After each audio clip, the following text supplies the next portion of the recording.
Many times has Bender been told to go to hell, but never has it been so literal. While indulging in his hedonistic lifestyle, the robot abuses electricity and a debilitating addiction soon follows. It is only after steering the ship into an electrical storm, receiving a near-fatal dose and almost costing the lives of his coworkers, that Bender realizes that he has a problem. In his depression, Bender discovers the Temple of Robotology, and he joins the religion despite the threat of eternal damnation in robot hell. His friends are initially supportive, but after his new devout lifestyle begins to cause problems, they tempt him with sin, and bring the old Bender back to the fore. Alas, robot hell is a real place, and that night the robot devil comes to collect. Fry and Leela give chase, eventually discovering the location of robot hell, and it is then that the robot devil offers them a challenge. Should they best him in a fiddle contest, Bender is free to go. However, should they lose, not only will Bender remain in robot hell forever, but Fry's life will be forfeit as well. Quickly realizing that she stands no chance in a fair contest, Leela swings her fiddle, striking the robot devil with a clean blow atop his head. Fry, Leela, and Bender flee and barely escape robot hell with their lives. Reunited, the three friends make their way back home. Welcome to Space Podcast 3000, where the future is in the past.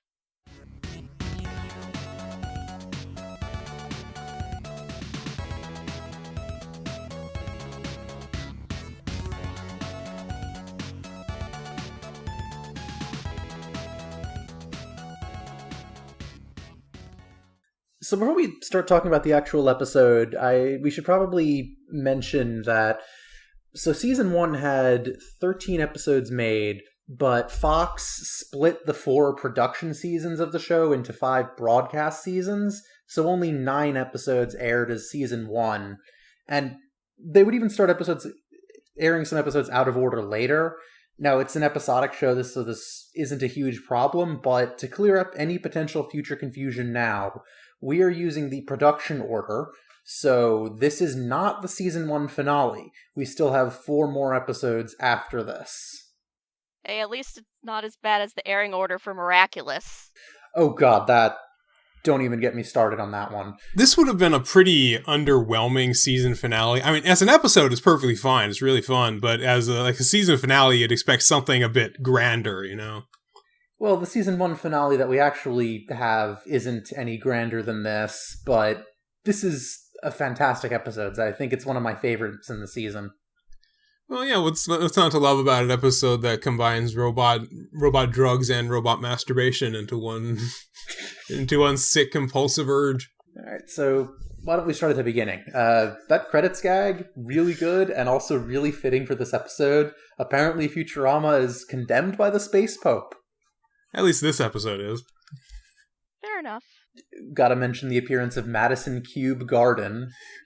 Which, it's such a logical joke, you know? It's such an obvious joke to do. It's like, well, they upgraded, so... Yeah, well, it's been a background joke before, but now we actually get to see the inside as the Beastie Boys play a show. I just love the look of it, too. I love how the announcer describes them as just old, incredibly old school beats, and then they have just guys in black bodysuits moving their jarred heads around like they're dancing. Yeah. They don't even have anything covering their face. Because you would see that sort of thing in like a stage play, like if you see The Lion King or something, then you have people just in Zentai so they blend into the background, but they don't even have anything covering their face. Did you notice that it was Scruffy the janitor wheeling them on stage? Yes, The guy who in later episodes would be working at the Planet Express? Because I noticed him before in a previous episode, but also here, it seems like they were just using him initially in the background for just whatever menial odd jobs, and he was only established as a Planet Express employee later. Yeah, maybe he got a new steady job. Maybe he's just kind of doing work wherever he can. I guess. It's funny how in a whole millennium they've only produced 2 more albums, which You're right, yeah. It really feels like that sometimes. Well, when was the most recent Beastie Boys album? I'm not sure. I'll have to look that up. One sec. So, yeah, even back in the early 2000s, the Beastie Boys were still active, but they were never... at that point, they were still not, like, incredibly active. Okay, so as of 2011, they actually have 8 albums. Okay. Oh, wow. So there's been 3 released since the episode came out. I suppose so. So what did you think of the show? I like how Leela pointed out that they're busting mad rhymes with an 80% success rate, which of course Bender then follows up with, I believe that qualifies as ill, at least from a technical standpoint. that cracks me up. Just the fact that they were trying to quantify illness. But basically, the song itself, they're just playing Intergalactic. They're just playing the original single. Mm-hmm. Well, and then Adam gets dropped and his head starts crowd surfing. I wanted to actually go back in the video, because when he drops him, does he have the top on his tank on? I assume so. I could have sworn some of the liquid splashed out when he dropped him. I'm not sure, but that would have been horrifying. Because he did have the lid on him when he's crowd surfing. Yeah. But I don't know if he, like continuity. Because like when they go to see them later, they don't have the lids on because they're getting massages. Yeah, it's more for the joke than it is for logical reasons. Yeah, obviously they're fast and loose with it, but then of course the fact that they're usually really careful about continuity in these sort of things. In this scene, though, I'm really not a fan of Bender dispensing beer the same way he did popcorn in the baseball scene before, because it's distasteful for the same reason, the antenna. Well, you're talking about distasteful and a thing that combines, again, robot masturbation with robot drugs, which, I mean, when we are getting into talks about religions, in many cases that does like end in the same sentence. It's like, you need to avoid all temptations like drugs and masturbation. Ugh. Don't get me started on organized religion, please. I don't think that's avoidable in an episode like this. Yeah. Well, for now, let's, I guess, focus on the comedy, because this was a genuinely hysterical episode. Yeah, there were some really great puns in this, just technical puns, like the strip club being called the Power Strip. Yes. The Trump trapezoid.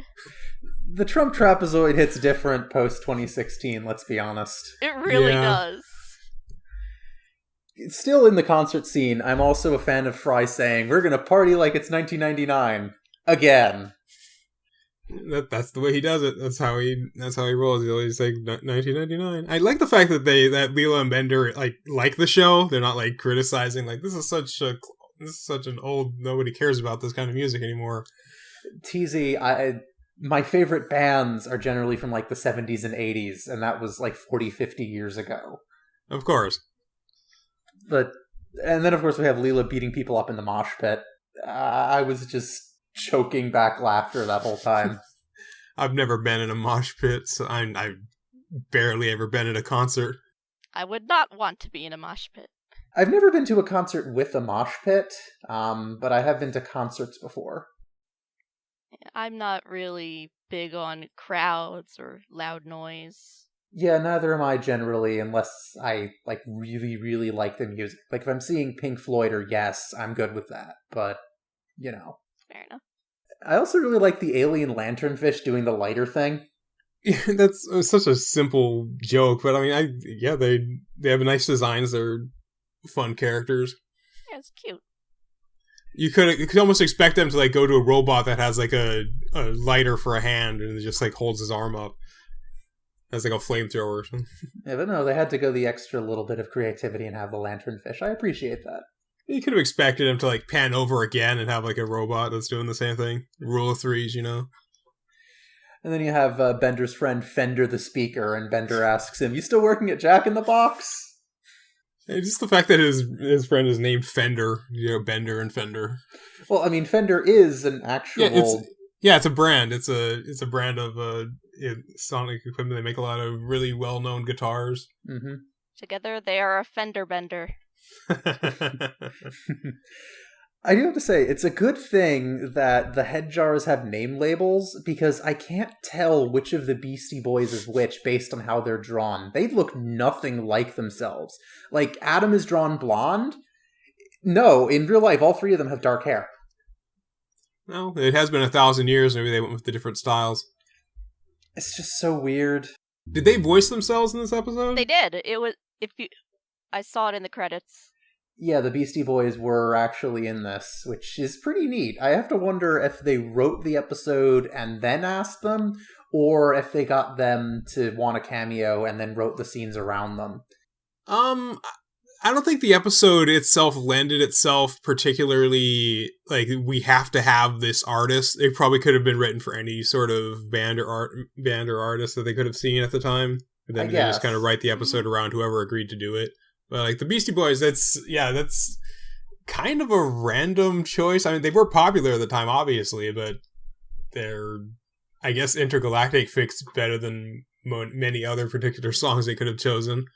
Well, for the particular scene in the episode, they were a pretty decent fit, I think. So, when Bender finds out about drugs and jacking on... Yeah, I actually find that premise really interesting because it does, again, fit Bender's characterization, because, he starts doing it because he's like, oh, jacking on will make strangers think I'm cool. Once again, we see how he actually cares about looking cool. Yeah, and it's and it makes sense from a robot standpoint. They have an overload of electricity. It fries their circuits and it causes them to think weird things. And it's a rush for them. It's good. It feels good, which is like, that's why people do drugs. That's the main cause of that sort of thing. So it would make sense, at least in terms of lore, that robots would get shots of electricity that acts as like a sort of a psychoactive drug. I guess so. And then we have the first appearance of the Reverend Lionel Preacherbot, who is just a fantastic recurring character. And also the first appearance of the Robot Devil. Yes, the Robot Devil in Robot Hell. We're not quite there yet. Well, the Reverend, what is his name? Lionel Preacherbot. Lionel Preacherbot, he offers the Good Book 3.0. Which is just on a floppy. Yeah. Which, I mean, if you convert it to plain text, I would guess you could keep the entire Bible on a floppy disk. I mean, there's the entire Bible on a Game Boy cartridge. That's an actual thing. Yeah, the King James Bible. It's actually pretty rare. But what are books 1 and 2.0? It would be it'd be the Talmud and the... Well, actually, if you do think about it, then you have the Old Testament, the New Testament, the Book of Mormon, and then I believe the Quran is kind of a sequel to that. If you get into like really obscure kind of definitions of the sequel, but spin-offs. Yeah, spin-off sequel. Yeah. Then of course, I guess the Book of Mormon is sort of fan fiction. Really weird fan fiction. Let's be real. No more weird than the official canon. Fair enough. Yeah. But yeah, like when Bender does find religion, he goes from being an insufferable junkie to an insufferable religious nut, which is like, which one is worse, really? Yeah. Yeah. Although the way he says, "I've found religion," just the delivery of that line just has me on the floor. I don't know why. Part of that is the reaction of the people is like, oh dear. Yeah, and then Fry follows this up with just asking, is this another scam to get free yarmulkes? You don't really need to do a scam to get free yarmulkes. Again, I'm Jewish. I have attended plenty of Jewish religious services, and they have baskets of yarmulkes that you can help yourself to when you're going in, and I have accidentally taken at least a dozen of them home, forgetting to return them over the course of my life. Just no one cares. Like, it's a funny line. It's doubly funny because it's so unnecessary. It's like stealing the free peanuts. Yes, it kinda, yeah. It's interesting how in this episode we first get introduced to one of Hermie's more underused catchphrases. Green snake and a sugarcane. Yeah, the whole green snake thing. Which, they make a few uses of this, but we'll get into why I feel it was definitely underused later when we start getting into the movies. But yeah, this was definitely the introduction of that, so I feel it's worth mentioning. I also really like Leela asking, Bender, why are you spending so much time in the bathroom? Are you jacking on in there? It's a gross joke, but I appreciate the wordplay. It goes beyond just being wordplay because, yeah, they do kind of have that same comparison. in that thing. I don't know why I keep focusing on that sort of thing. It's just Sex and drugs are sin and will take you to hell. exactly, which quite literally happens here. But I do want to comment on the line where he's putting the robot fish on the back of the Planet Express ship, which I totally want one of those for my car that I don't actually have right now. But and when he puts it on, he says, "This ought to convert a few tailgaters." He's like, yeah, because whoever drives out and is like, that car says Jesus on it, I should go to church. Well, it actually said robot. Well, yeah, but I know it's based on the Jesus fish. I know. It's like, how many people actually do that? It's like, that car says Jesus on it, I should go I should go to church instead of tailgating this guy. Not that tailgating would be common in space with all the room.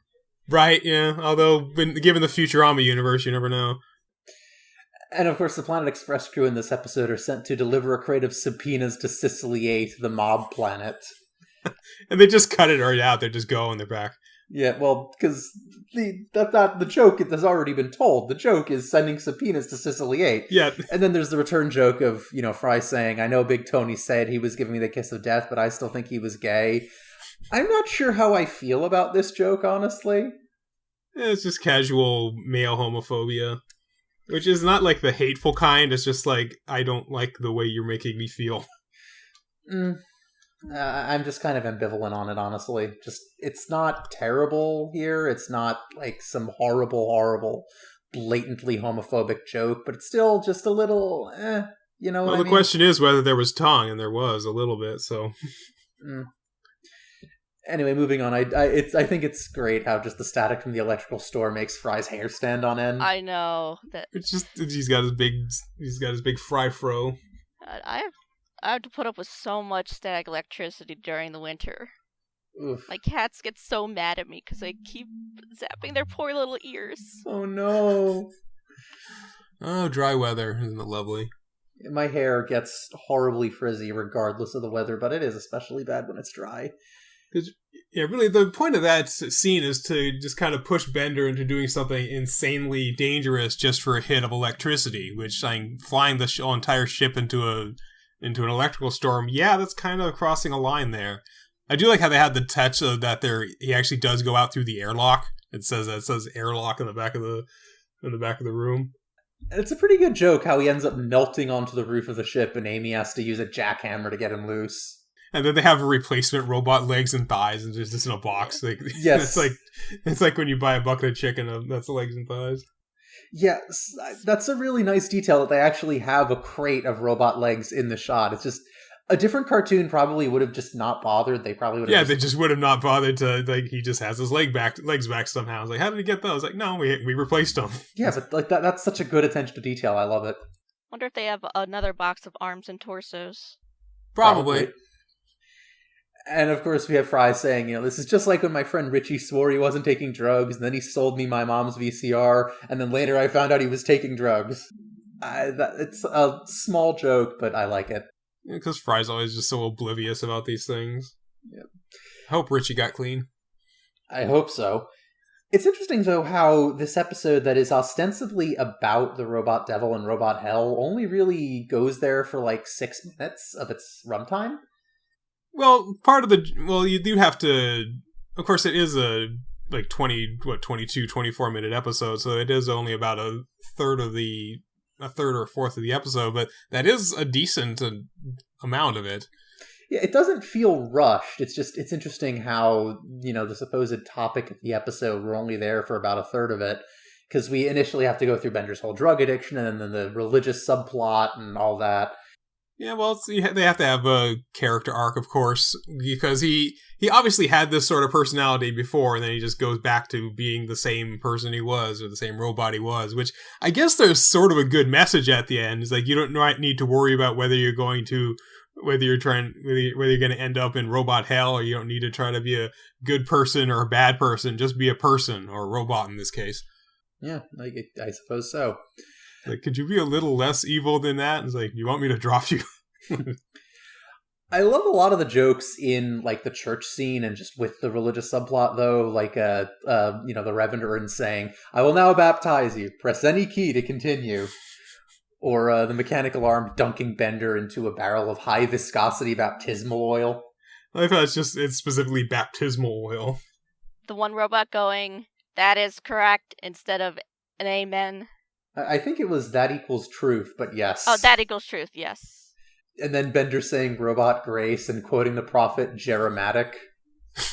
Jeremitic. And he recites it in binary code.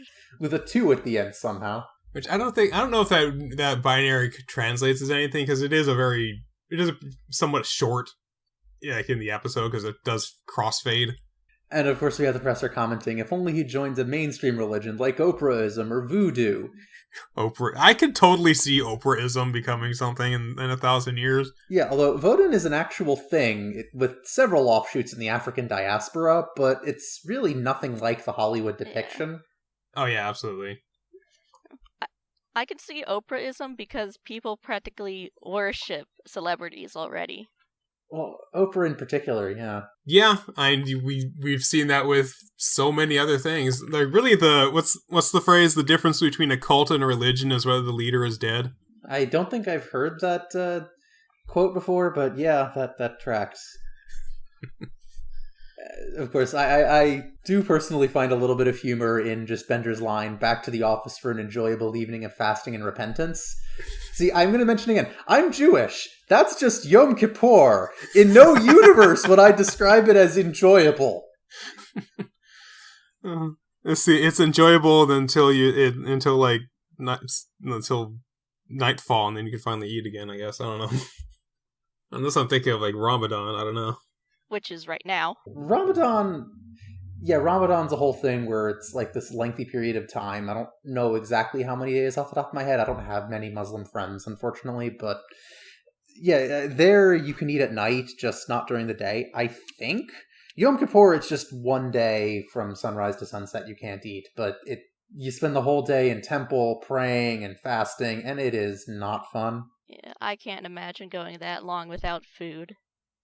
Well, thankfully, there is a principle in Judaism where your health is more important, and if keeping to a tradition would hurt you or someone else, don't. That's good. So if you're diabetic or something and you need to eat to maintain your blood sugar. Yeah, then by all means, absolutely eat. So shall we talk about the robot devil? Yes. We should talk about the robot devil. But first, apparently, hell really exists and it's in New Jersey. The show really likes making fun of New Jersey. Yeah, it exists. It's in New Jersey, and it's also in an old amusement park in Atlantic City, which New Jersey is known for its boardwalks, and there's typically at least one sort of like carnival, fairground, whatever you call it, amusement park. And there's where they sell carn dogs, which I don't know if it's supposed to be kind of a pun on carny or if they just are using imitation corn. Maybe it's meat, corn. Yeah, could be. Well, I mean, there's meat in it, I guess. I do like how Leela at one point calls the robot devil Beelzebot, which is such a good name for a robot devil. I'm surprised they didn't stick with that in future episodes. It could be a multiple name. They come up with a pun on Lord of the Flies. They come up with a pun on Lucifer. I'm sure they could have all kinds of stuff, which is kind of funny because John DiMaggio did voice Lucy in Disenchantment. I do really like the Robot Devil, and his song is amazingly catchy. The only thing I don't really like about the Robot Devil, I feel like his design is a bit too simple. Maybe they didn't expect to bring him back, but, his design animates really well. Maybe, because, I mean, he is a little bit more complicated than, say, Bender, but he's not that much more complicated than, like, one of the stripper bots or, like, the spring bots from a couple episodes ago. I do like his face, though, how he has that, like, big brow on his forehead.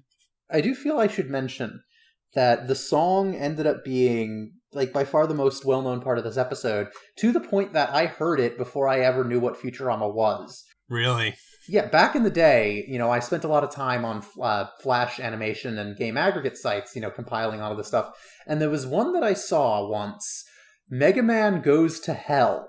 And it was just the Robot Devil's song recreated using sprites from the Mega Man games with Mega Man as Bender and Tengu Man as the Robot Devil. Sounds about right for the early 2000s. Yeah, that was the early 2000s for you. That's Flash animation. And that would have been like right around just a few years after this came out, too. Pretty much maybe a year or less after this came out, because I think this aired in either 1999 or 2000, and I think that was around when I saw this. I think I could be wrong. But yeah, like those old Flash animations of just video game sprites set to various songs. Like, I remember one that I watched a lot was Legend of Zelda sprites to Queen's We Are the Champions. Early AMVs. Yeah, that was the thing back then. Well, this is sort of a step beyond AMV, because AMV is just kind of using the footage from anime. This is creating, like, original sprites and Flash animation to the tune of various songs. But I remember watching one with... Yeah, I watched a lot of those. I watched, like, Styx, Mr. Roboto, and that, which we used, like, Super Mario sprites. And then there was Offspring's Why Don't You Get a Job, also with Mario sprites. Now, you'd think Mr. Roboto would be the one using Mega Man sprites. Right, yeah. Well, you mentioned AMVs before. This kind of predated AMVs because, YouTube wasn't a thing yet. You kind of had to do everything in Flash because of limited bandwidth. Yeah, exactly. Yeah, true. That is true. Yes, that's why I said early AMVs. Yeah, early AMVs, I could see them, like, converting them to Flash and just having it play as a Flash animation, but that does take up a lot of space. Yeah, that's the whole reason Flash became a standard in the first place. The vector animation, which is just much easier to compress and keep into a small file size. And even then, like, some of the longer ones could still take a really long time to load. So you would get like little mini games on the loading screens. We're getting way off topic. Oh yeah, we absolutely, but I found it funny that there was a brochure for Hell, because I remember in the series Incarnations of Immortality, there was like a brochure for Hell. I'm surprised you've read that, because I've read that, and I so rarely encounter other people who've read that series. I have no idea what you're talking about, so I'm just listening with a smile. Yeah, they belong to my dad. Yeah, they were fantasy novels by Piers Anthony, who's more well known for the Xanth series. Yeah, I've read a few of the Xanth novels. Yeah, well, this was his other series, and the first few books were pretty good. And then book 8 was just softcore porn. Lovely. I have heard. Yeah, Nix's book is not good as far as I have heard. I have not read it. Let's put it this way. It's the only one that never got a reprint in bestseller format. Anyway, so the whole thing with the golden fiddle. Yes, the Fairness and Hell Act of 2275. It's just a wholesale reference to The Devil Went Down to Georgia by the Charlie Daniels Band. Yeah, which I like how that has sort of become sort of devil canon, or fanon, I suppose you would call it. Because like, it's just the devil has a fiddle, or he likes music contests at the very least. I mean, it's no less valid than, the common depictions of hell that we've been seeing for centuries, because Dante's Inferno was also Bible fan fiction. It was self-insert Bible fan fiction. Right. But of course, you look at this, like, they manufactured this. They built this place. They actually, like, the devil actually built this physical location. There's nothing supernatural or metaphysical about this. They actually go there, and it's in New Jersey. Yeah, and they have, multiple levels, just like Dante's Inferno. Yeah, just like the prototypical Bible fan fiction. Self-insert Bible fan fiction. I am going to keep saying this because we need to make sure that it sinks into everyone in our audience. Dante's Inferno is literally self-insert Bible fan fiction.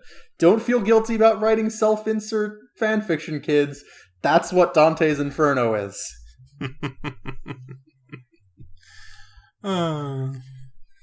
Anyway. Wagers with the devil has kind of been a thing beyond just the fiddle. Yeah, I'm not sure where that originated.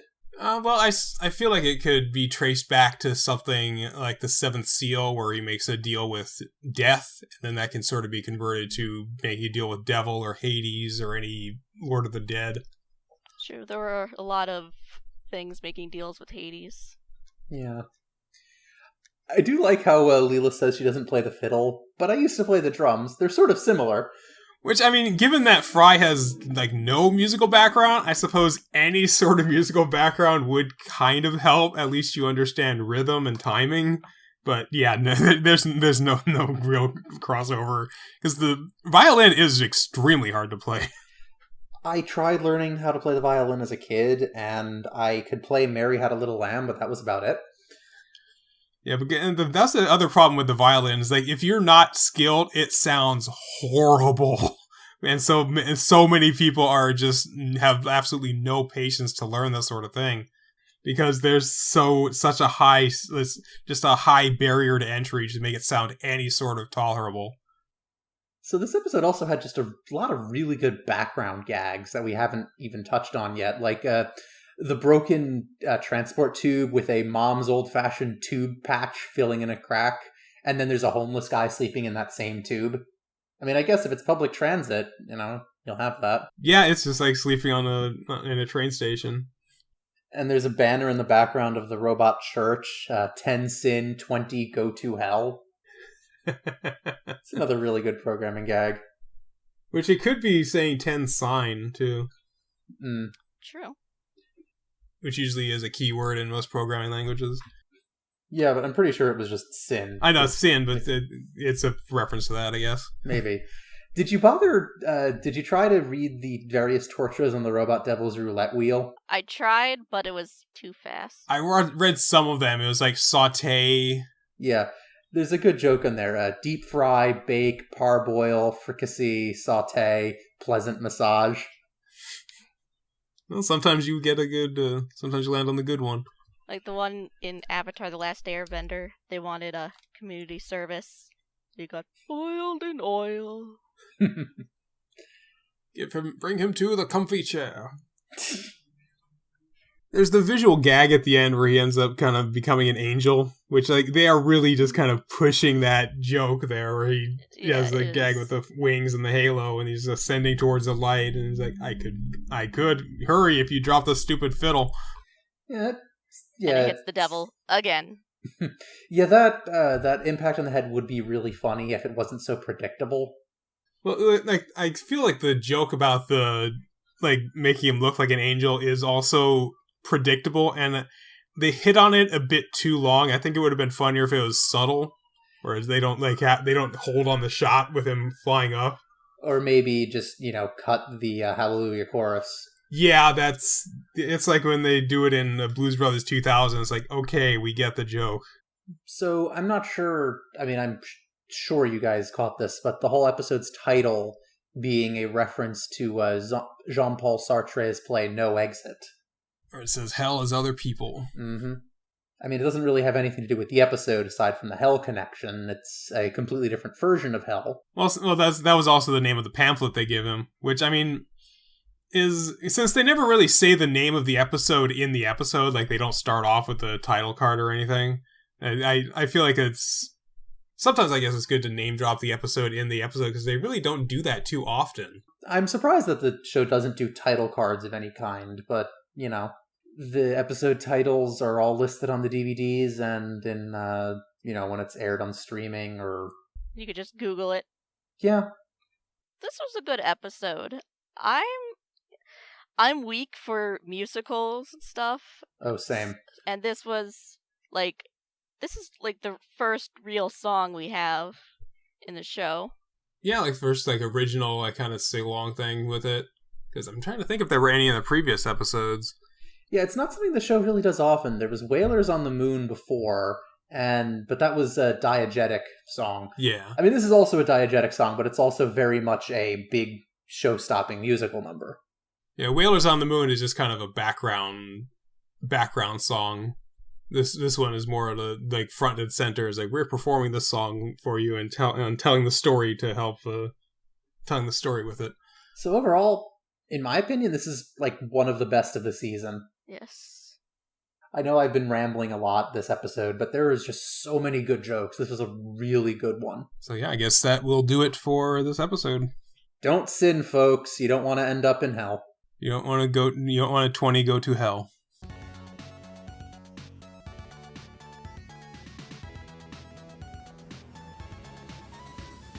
Thank you for listening to Space Podcast 3000. Your three voices of the future are Nova Altman, Doug Hancox, and Eden Valerie. The The theme music is Voxel Revolution by Kevin MacLeod, licensed from filmmusic.io. Find it and hundreds of other free songs at incompetech.filmmusic.io. You can hear more episodes of Space Podcast 3000 on YouTube or at soundcloud.com/spacepod3k. Follow us on Twitter at spacepod3k. Be sure to join us next time as the Planet Express crew takes a relaxing cruise in A Flight to Remember.